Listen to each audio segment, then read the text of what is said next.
Hello, everyone. I am going to be reading this book. It's called Gracious Goodness, Living Each Day in the Gifts of the Spirit. And I'm going to start with the first one on abundance.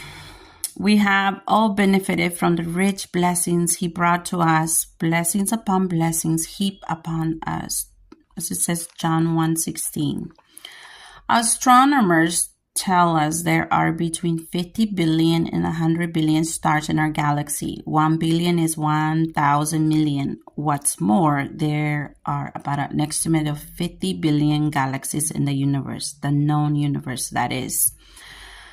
That means if every galaxy has 50 billion stars, a conservative estimate, then there are 50 billion times 50 billion stars swirling around in space. That is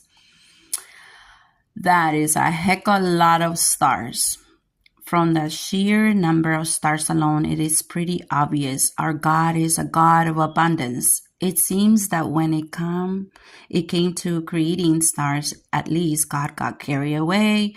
God couldn't stop with 2, 3, or even a few dozen stars, as reasonableness would dictate. No, God had to keep churning them out, star after star after star, and it is not just the stars that God got carried away.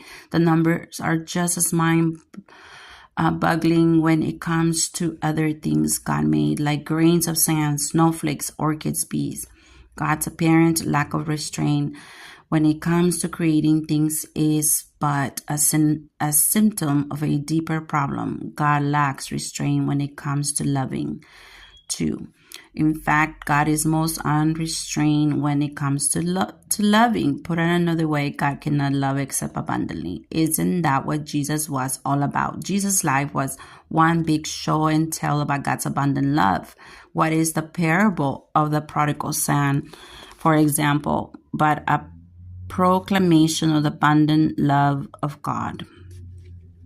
What is Jesus' agony in the garden but a graphic demonstration that when all is lost and nothing makes any sense anymore, the only proper thing to do is to fall backwards into the arms of the God of abundant love and trust.